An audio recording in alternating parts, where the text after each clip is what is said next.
Welcome to Distribution Talk with Jason Bader, the show where we dive into the stories, struggles, and solutions from business owners and thought leaders in the wholesale distribution market.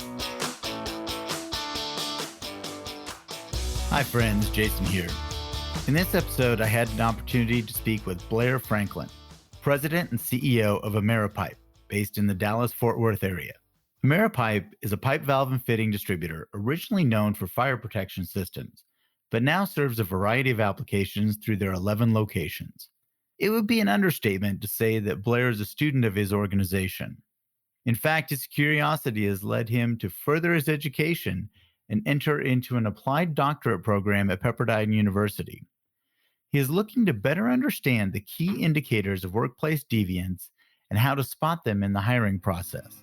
I thoroughly enjoyed our conversation, and I hope you will too.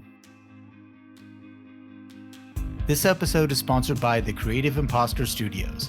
Andrea's podcast team has been supporting our show from the beginning launch to ongoing editing and consulting services. And now she's offering an online Launch Your Podcast class via Zoom. Experts say now is the best time to start your podcast. But how do you know if launching a show is right for you and your business? In this class, you'll find out what it takes to extend your reach, build community, and establish thought leadership with podcasting. For just $50, Andrea will give you a behind-the-scenes look and share 5 tips to help you sound like a pro from the very start. Register at thecreativeimposter.com/DT launch. Links to this event can be found in the show notes for this episode. I hope you can make it. All right, Blair. Hey, welcome to Distribution Talk. Thank you for being here. Man, it's awesome to be with you. Good. Again, I think it's just kind of fascinating, reading a little bit about, your history and some of the things. I definitely wanted to get you on the show. So if you wouldn't mind, could you give us a little history lesson? How did you get involved with distribution? Yeah, sure. I married it. Yeah, that's kind of what I saw there. Yeah, so like some of your background, been in consulting and had my own career for 18 or so years. But my lovely wife, Kelly, is the daughter of the founder of our company, Jerome James, who founded it in 1979. Kelly and I got married in the early 90s, and I was on the board of the company, but had a completely different career for about 7 years. I always tease my father-in-law, who's still our chairman, but he's retired now. I always tease him that he gave me like a 7-year interview as a son-in-law. Sure. But then there was an inflection point in the year 2000 in what I was doing. And he, I think, saw that as an opportunity to invite me to be part of the family business other than just being on the board. I was intrigued by the family business. My own father and my brother and I had a home building company, and my dad just retired from that. And so the idea of the family business is certainly something I love and appreciate. In the consulting business, I consulted with some really famous families, Hager Apparel Company and Mrs. Baird's Bread. Oh, interesting. Yeah. Seen some really incredible families, and the good and the difficult, because there's always risk. So yeah, I married into it and came in 2000. So yeah, I'm kind of the newbie, 20 years, 19 and something. 19 years in the business. So yeah. Still learning, still the new guy. Still learning, man. My father-in-law used to say, learn something new every day. And certainly, boy, is that true today or not? I mean, it's just amazing the things that we're having to learn. So what type of consulting were you doing? What was the kind of the specialty? Yeah. What was that were you doing before? Yeah, well, if we work forward from out of undergrad school way back in the 80s, I kind of came out with a public relations marketing focus. And I worked for a big advertising agency in Dallas called Tracy Locke. Tracy Locke was one of the largest in the Southwest United States. And I did that for about 4.5 years and went back. I wanted a lot more operational and finance knowledge. I went back, got my MBA, Pepperdine, and that was in the early 90s. Mm-hmm. And coming out of that, I rejoined a former colleague, and we formed a consulting firm that was a lot more angled. It gave me a path toward more business consulting, where I was actually helping people with their business development activities, including raising capital. Okay. And by the time that I made it into our family business, I was coming out of my own. Basically, we had an incubator. We raised capital for early stage ventures and funded a few. And then the .com bubble burst, and all of our ventures were technology based. And, just that inflection point in year 2000 was a blessing. It certainly didn't feel like it at the time, right, sure. But certainly it was a blessing. So by the time I came into the family business, I was touching a lot more operational and financial issues than marketing issues, which is kind of where I started. So Okay. It So was a well-rounded background coming in. definitely. Oh yeah. Well, I think that when I look at leadership of privately held distribution companies, I think honestly the most successful ones have the leadership has had time away from that business. They've been Yeah. able to bring in some really tangible skill sets. When I look at multiple generation organizations, I think that when they can go away, get some experience elsewhere, and then come back and make their mark on the family business, it really tends to work out very, very well. Yeah. Kelly and I have three sons, Yeah. and one is working age now, just completed a master's. And even though he has an industrial distribution undergrad and a Yeah. master's degree in finance, we're not saying, hey, come on in. Although I would love him to come in, Sure. but I would much rather him. He's got a great position lined up, and love for him to go away for a while and really learn what other people do and how they think, and learn a lot of new tricks. And then, yeah, at some point I'm going after him. Sure. Now, I may not be able to afford him, but but then we have two other sons that are going to do they do some summer work with us, and Yeah. as all family businesses do. My brother-in-law, who's with me in the second generation leadership, he has three sons, so we've got lots of internships, of sons Oh, that yeah. are learning this. But in all cases, we wouldn't want them just to come right in, even though we might really want them. We would love for them to go learn. Yeah.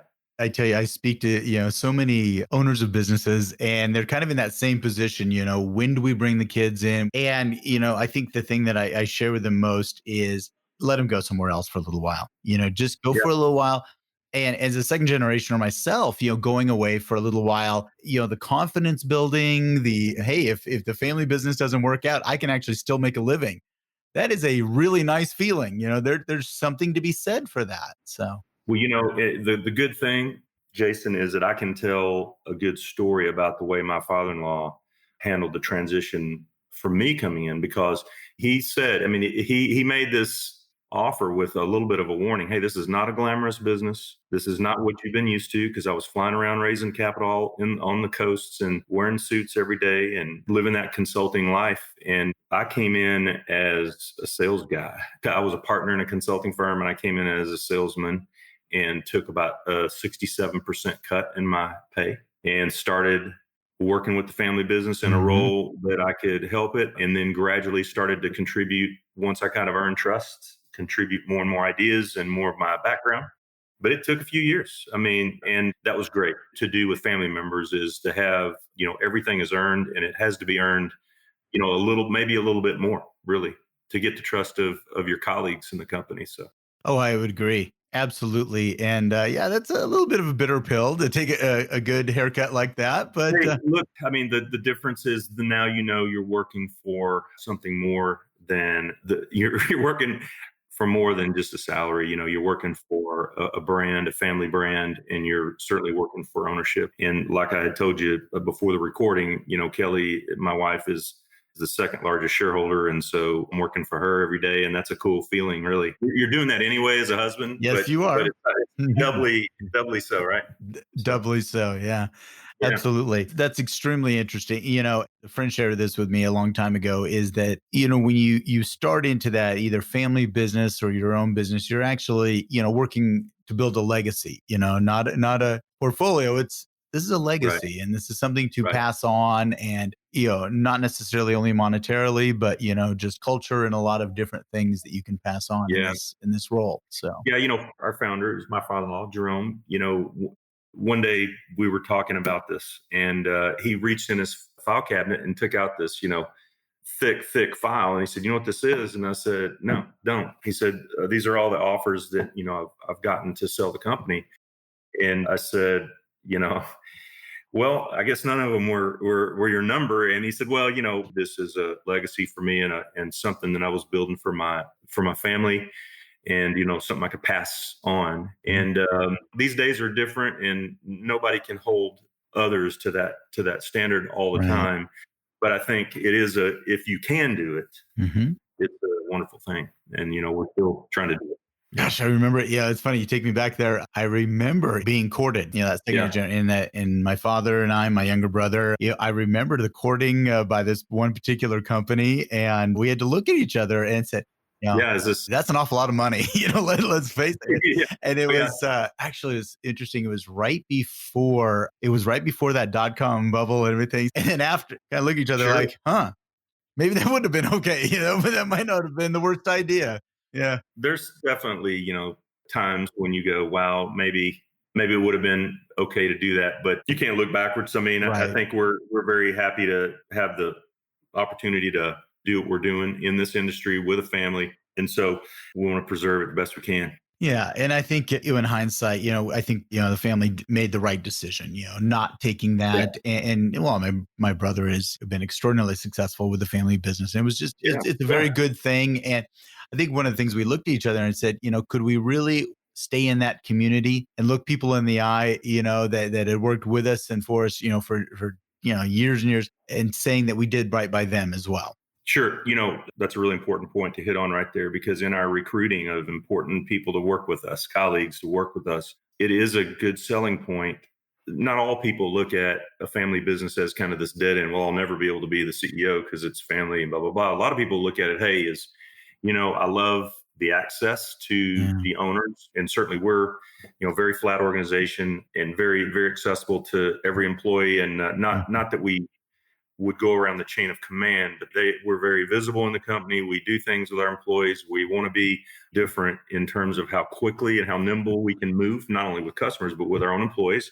If there's a good idea, let's execute it tomorrow, maybe this afternoon. I mean, so, there is a fun, a less encumbered feeling Hmm. about that the company can make changes quickly and doesn't plod along through any kind of hierarchical decision-making process.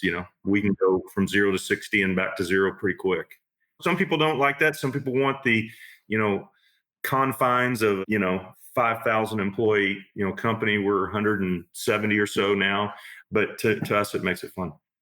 It does. Innovation is a rapid change for you all. It's just a lot of little sprints, and you can do all of these Right. things, and you have that flexibility to do that. Whereas when you start to get to a certain size, and I'm not really sure what that size is. Yeah. Where is that magic number when you start to become? And I think we can go down a path there, but even if you're a larger company, you want people to feel like it's family culture, it's nimble and agile. And I'll tell you one thing that I've certainly learned in this nimble aspect: it's very fun to be able to execute your ideas quickly. Sure. It's very smart though to fail fast. Yeah. Yeah.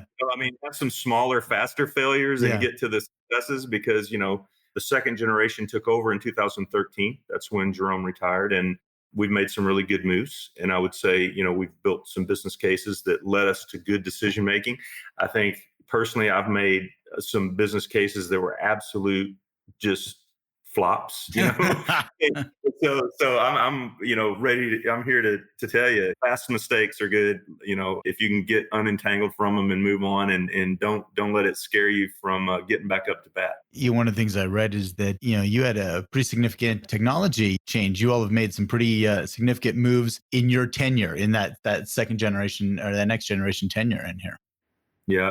I think when the second generation took over, we all had our ideas, and there's three of us that Yeah. are second generation guys kind of leading it. And we realized we wanted to tackle a lot of different dimensions of the operation kind of all at once. And the technology piece was certainly important. One of the first things we did, even before the ERP changeover, was to very quickly integrate a business intelligence system into Yeah. our daily decision making, so that it wasn't that long ago, Jason, man, where people kind of waited to the end of the month to look at, how the dust cleared and how'd we do. And I mean, we just can't Yeah. afford to do that. You want daily or intraday information and be able to filter out that which should not be decided on, that quickly in that time frame, but you need to know and you need to be aware of what's going on. And we've tried to push this in a positive way through the company as far as we can, where every individual has a chance to look at real-time information, what's going on.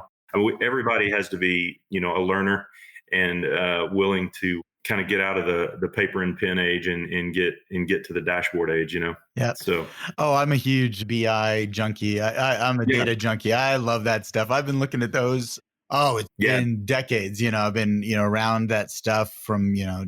really poor examples to now today. I mean, some of those, the BI packages, they're not that expensive. And the amount of information you can pull is just phenomenal. Absolutely phenomenal. It is. And, it's still, this may take us another direction, but still the obstacle, there are two big obstacles. One is the adoption of it, the adoption and consistent use of it. Okay. And that has to do with training and trying to not only train, but almost excite.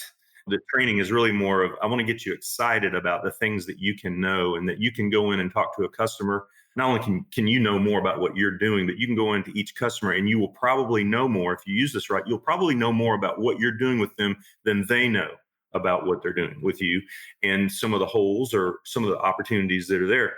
So the adoption, the human behavior element, is the biggest obstacle. And then the second thing, the biggest obstacle is making sure that the data is feeding in correctly. Because man, if your instrumentation is wrong on the airplane, you're going to hit a mountain pretty quick. And so we do a lot of work trying to validate that what we're seeing is correct. So that was the first big technology change. You asked about that. And then we did a big ERP changeover, which from the consulting side of business before I came into this industry, some of the time that meant death to the company who was going through a big ERP adoption. And so we entered that with some trepidation. But in the first year of implementation, I mean, we calculated we added about 3 percentage points of gross margin to the business just because we cleaned up so many errors. This is funny because this number sticks out in my mind, Jason, but you'll love this as a consultant. We had 155,212 unique pricing rules. Okay. Sure. Now, how can you, as a guy I'm the chief guy, that's thinking about pricing and margins every day. And that's not manageable, right? And so this changeover allowed us to change processes and ways of thinking. It really, the value wasn't the technology, it was what the technology forced us to think about. Absolutely. Right? And I think you're absolutely right. That's where, if people are willing to kind of put their ego aside and say, maybe the users of this technology, this ERP are pretty smart people that have contributed, maybe it would be something good for us to listen to as well. That's a big one. I sent out one email 2 days after the changeover, and it was just a sign that said no whining. No whining. Okay. Because we said, look, we're doing this. It's going to be painful. It's going to, you're going to hate it for, 30 days. And, we had this big speech several times before the changeover. Then 2 days in, it's like, I'm hearing lots of whining. We're not going to do that. We're not going to waste our time doing that. Oh, yeah. I can remember, day one, this is, years ago, I was probably, in my teens, and I watched my family business, my dad implement this software package. And it was a long time. I mean, this is a early on stuff. And end of day one, everybody wanted to shut off the computer, go back to what they were doing. And we're throwing this thing out. My dad looked at him and go, nope, you're just going to suffer through this. We are going to push through this.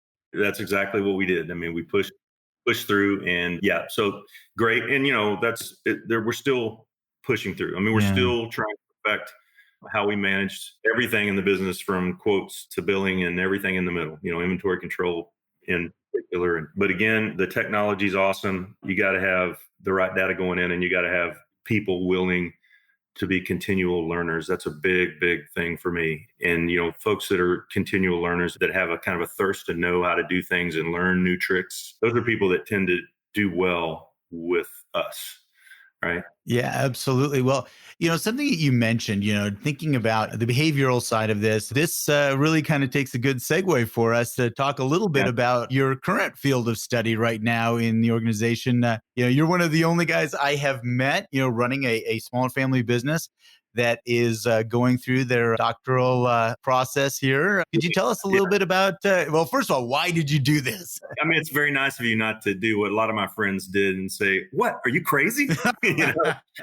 Why in the world would you want to do this? And so, so before coming into the business, so probably more like 27 years ago, right after my MBA, I actually got accepted and got a fellowship to go do a PhD at A&M, and I started that. And so I had always wanted to, kind of achieve personally the highest level of education I could, but it wasn't the right time. And, it was a blessing because I came back to Dallas and started working again, and met my wife on a blind date. So it has That worked was a out well blessing in disguise right there. for Yeah. years, but it's always been in the back of the mind. So I wanted to do an applied doctorate that where I could, whatever I'm studying is absolutely 100% applicable to things that we think about every day. And it's interesting. I started out kind of with a game theory mindset. I wanted to study the way that people think in negotiating, between customers or between manufacturers and us. And that took me into the behavioral sciences and led me down a path that has taken me to where I am now. And the thing that really fascinated me the most about our environment at the end of the day is understanding how people behave in the workplace. And can we do a better job as leaders? Can we do a better job of not only deciding who we bring into our family culture, but once they're there, how do we do the very best job we can at encouraging good behavior or mitigating bad behavior? And so that's kind of where my field of study is aiming now, at a field that's called workplace deviance and mitigating that. And so it's pain that has led me here. I think anybody in distribution would, or, in learning in general, right? It's the painful things that tend to motivate us, right, to learn. And I think, in distribution, because there's tangible products for people to touch, and there's lots of places where those things can be, and there's lots of opportunities to siphon off things. There's just a ripe environment for behaviors that don't add to the value of the firm. Let's just say it that way. Yeah. And just from experiences now of being in our business for 20 years and then leading it for the last 6.5, 7 years, some of the behaviors that have been detrimental to the company have been surprising.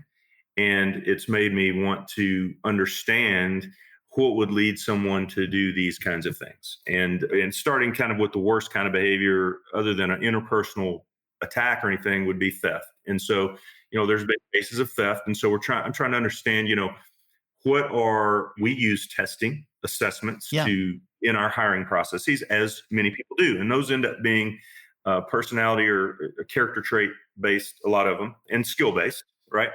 So my research is really diving a little bit further into this. And so I don't want this to be an academic discussion, but it's studying elements of personality with ideologies.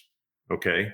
And so if you look at some recent research that I'm looking at, if you look at just certain personality traits, you might be able to explain about 10% of the difference in how someone behaves in the workplace. Now that's a significant amount, but it's not necessarily enough to bet your life on. 10% is only 10%.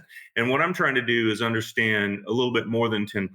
So I'm looking at, there's a field of research that's kind of looking at, well, a person's ethics ideology, whether or not they hold that there are fundamental values in the universe that are true all the time, okay, or whether or not they believe in situational ethics. Okay, if I could just, that would be that makes sense. Okay. So if you understand kind of what somebody's position on that continuum would be, there is some research that says someone who kind of believes in certain fundamental truths and laws of the universe that should not be violated tends to behave slightly better in these situations than those who have situational ethics. Well, tell me what the situation is, and I'll tell you what's right or wrong. But it's not quite that deterministic. There's some surprises. So the other element that I'm bringing into the study then is it's not as linear as, well, a relativist, someone who kind of is situationally driven in their ethical decisions, will just be a worse in behavior. And that does not hold up in research by itself. Well, the thing that needs to be brought into that is, well, what is somebody's perception of the workplace and justice in the workplace? Yeah. Okay. So we look at things like distributive justice, which is how much do I get paid? All right. We look at things like interactional or informational justice. How do people treat me? Am I given enough information, enough honest information to do what I need to do? And so these different elements of justice need to be considered. People's perception of, if I feel grossly underpaid, am I more likely, particularly if I'm a relativist, am I more likely to behave in a detrimental way to the firm? Okay. So these are the things that are central to the study. And so I've been approved on the research program here in the last month. And so for the next year, and I'm aiming it at our industry in terms of research subjects. So broadly, durable goods merchant wholesalers, there's about 3.3 million employees in the United States that work in durable goods wholesaling.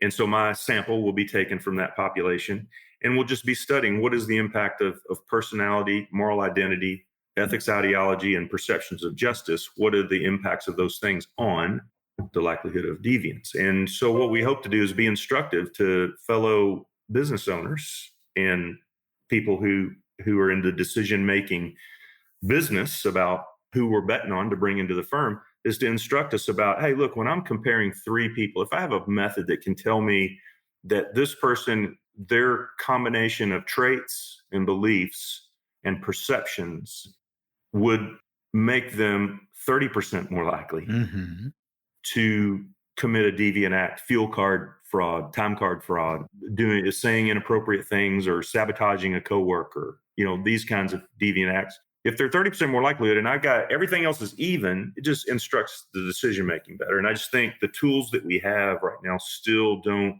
do that well enough. Right. So absolutely. That's rambling on, but that's my interest. That's my area of study.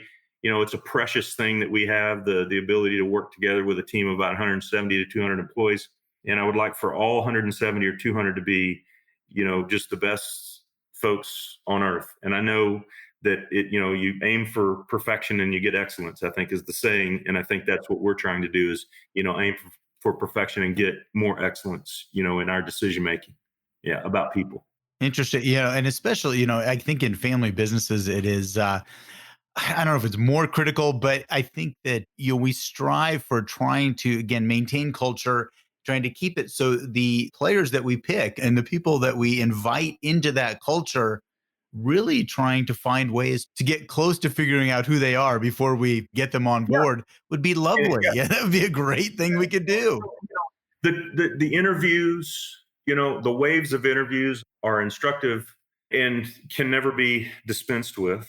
So you can't bring it down to an assessment or a survey. But again, once you've done everything that you can do, including your background checks and whatever, if you have some assessments that the respondent, the applicant, doesn't necessarily know, exactly how the sausage is being made and what all comes out of it. But if you've got really good research behind you that says, look, when we see these things are more likely to occur. These behaviors are more likely to occur under certain circumstances. So there may be certain jobs, certain positions that are less likely to have some of these drivers or triggers of bad behavior. But there may be other positions that you say, I'm not willing to bet on this person for that position. I'll give you a great example.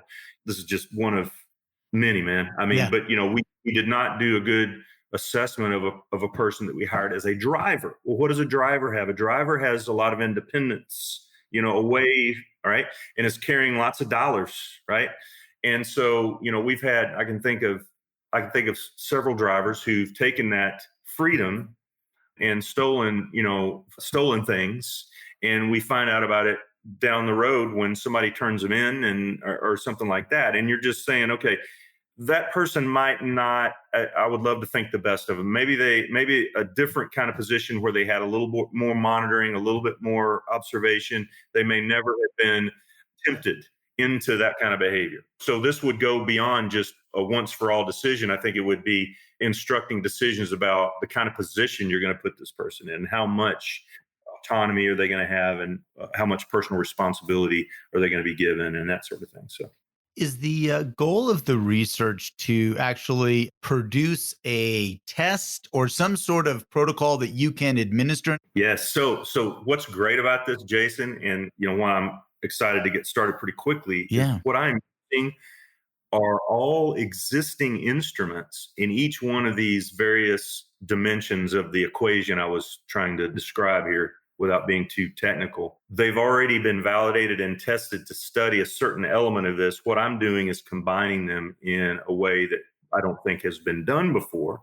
So great for the practitioner, because I'm thinking about me, the practitioner, and other people like us, right? Right. Is that I'm not inventing something that I'm going to then turn around and say, and of course somebody would say, well, golly, man, that doesn't sound very smart, Blair. You want to build something you can monetize. Well, let's start with what we have already. Right. See, that's effective at measuring certain things, but let's look at them in combination. And that has not been done. So the instruments that I'm using are already there. They just haven't been combined and analyzed in the way that we're going to do them, the faculty and I. So that's a cool thing, because the saying of, one man's trash is another man's treasure. I'm finding things that are 20 years old that have new life to them when we put them in this mix. Right. Yeah. So short answer is yes, I want to be able to give some tools, but they don't have to be expensive tools. Right. They be things that I'm just asking you to combine these assessments together and look at it in the whole. So in your research, and just again, this kind of popped into my head here, thinking about, currently we have a challenging state in the United States right now, and a lot of discord, whether it be racial, against police, authority figures. Is this type of environmental, are these environmental situations and, blasted through media, is that affecting some of these behavioral traits that you're seeing in your research? Well, I would say that since I'm in the middle of the research, it would be, it wouldn't really be possible for me to say that I'm finding anything. But what I would say is that we know that there are what we would call exogenous or external factors that I have not covered in the model that I've built so far. Okay. Because we talked about what can change someone's behavior. Well, their perceptions of justice in the workplace. Mm-hmm. What about exogenous variables outside the workplace? What if I lost my job due to COVID-19 and, I'm so behind in my payments that when I go back to work, I'm going to be tempted to do some things that I've never done in my life. That's kind of an exogenous variable. I think that's probably not as good of a case as if, let's say, it's a two-income couple and one loses their job to COVID and there's some immediate big financial pressure. Those exogenous influences affect behavior in the workplace too. And that's something that, frankly, my committee and I have talked about adding into this model. Is not only we're looking at perceptions of justice in the workplace, but we're also asking things about exogenous factors affecting their lives. And look, one of the biggest things, some of the research I've been involved with earlier this year is, some of the biggest things that affect career changes have to do with family matters, the death of a parent, the illness of a spouse or a child, and the demands that those changes put on your life all of a sudden, those unanticipated things. Like, Jason, in January, I mean, you and I could have been doing this. We would have never dreamed that, months later, we would have seen and talked about the things that we've seen and talked about in the last few months. And that's a great example of unanticipated needs to adapt. And, some people are very good at adapting in a positive way, and some people, unfortunately, are not. So to answer your question, I think what I'm studying is very relevant. And I think there's an element that probably can be brought into it to also study what are the outside influences working on an employee that can affect their behavior in the workplace. Yeah. It's interesting, just thinking about that, as your comment, from in January, we would never have thought this. I've been thinking a lot about high school seniors and kids going through. You've got one. Okay. All right. Yeah. Just graduate. Yeah. That and it could be college seniors as well. People graduating, both momentous events in their life and can shape their view of work and of purpose going forward. I'm kind of fascinated as to what this event will do, and what effect it will have on their perception of work and permanence and security and things like that going forward. There are researchers right now framing up studies on exactly that, because if you just take my middle son who just graduated high school, and the last part of that was all Zoom driven, right? It was all online. Yes. And so, well, think about this particular graduating class from high school. Let's just think about this for a second. My son was born 9 days after 9/11. That's where his life began. Wow. Yeah. The last one of the biggest on this soil, seminal moments of change that's affected so many things we can't even name all that it's affected. The way we travel, the kind of security measures that we all face everywhere. And they're graduating during this. It's an amazing, that generation right there is going to be defined by the bookends of those events on their life for 20 years, 18 years, let's say. And so, yes, it's fascinating. How will they view, what's their worldview going to be? How can they keep from being overly cynical? How can they, feel hopeful? Yeah. And what effect will that have on their view in the workplace? Because, if you have a very short-term, ephemeral view of your life in the workplace is just a subset of that, how invested are you and how concerned are you about your coworkers? I mean, I don't know. That's a leading question, but it's a great study, and they're going to be defined by it. And hopefully, I have faith in a lot of young people that I know that are friends of my son, and I see them, and it gives me hope still. Yeah. Good. Yeah.